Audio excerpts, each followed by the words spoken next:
In this video, ituturo ko sa iyo kung paano i-set up, mag-search, mag-exit, at saka mga do's and don'ts para gamitin itong ating Vortex Retro game. So, ganito po yung setup ng ating game stick. Meron pong nakasalpak dito na transmitter, and then naka-plug po siya sa phone charger.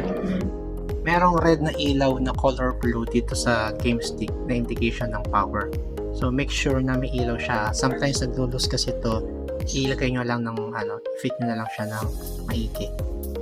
And also make sure din na nasa tamang HDMI port siya.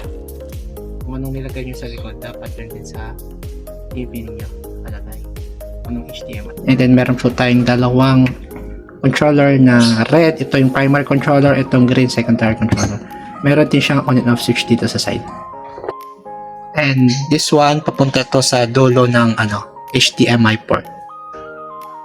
Paano mag-search ng games? Press mo lang tong Y and lalabas itong screen keyboard.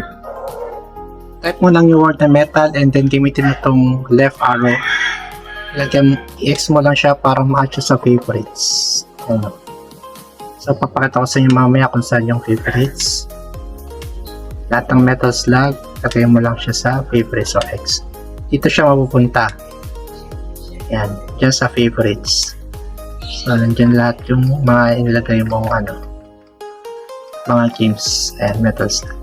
So, open tayo ng isa, metal slug, press mo lang itong A. Sa lahat ng arcade games, meron itong insert coin or insert credit. So, ang gagawin mo lang itong red na controller, press mo itong select, and then start. Kung mapapansin mo, merong insert coin sa player 2, itong green button, press mo lang yung select, then start. Para ma-activate mo yung 2 player. Para mag-exit ka, applicable ito sa lahat ng retro games at arcade games, lahat. Itong red button, ito yung primary controller, press mo tong select, and start button ng sabay ganito. Ganyan ang way para mag-exit. Punta ka sa close content, press A to confirm. And then mapupunta ka sa main menu. Okay, warning, wag mo ipe-press select start kapag nandito ka sa main menu. Ma-access mo to. So kapag na-access mo yan, press mo lang itong B. Wag mo rin ipe-press select start button pag nandito ka. Ma-access mo rin ito. Wag, don't. So pag na-access mo yan, press mo lang itong B. Pwede kasi magulo yung settings ng ating laro.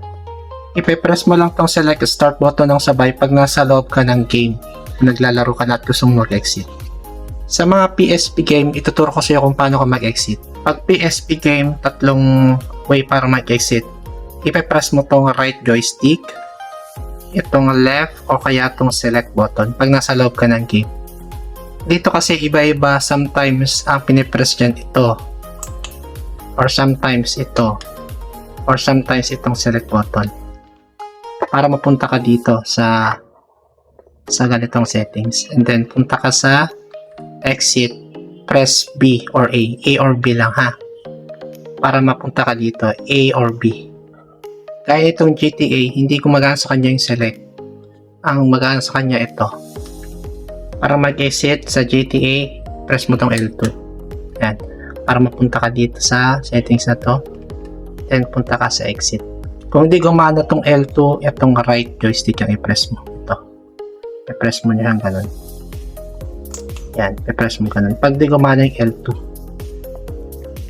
And pag nandito ka sa settings na to at gusto mong mag-exit, press mo lang tong, punta ka sa exit, then press A or B lang, either of the two, para mag-exit. So, some version ng K8 na iba yung way para mag-exit ka, i-press mo tong right joystick nito. And then, ma-access mo na yung exit settings, punta ka sa exit. Either A or B lang i-press mo para mag-confirm. Okay? So, iba-ibang version ng K8 mga bossing. Pwedeng itong right joystick, select button, o kaya itong L2. So, pag di gumana to, ito, tsaka ito na lang. Pili na lang kayo ha. Basta huwag nyo lang gagamitin pag nandito kayo sa main menu. Kailangan gagamitin nyo yan pag nasa exit na kayo, nasa game na kayo ng laro.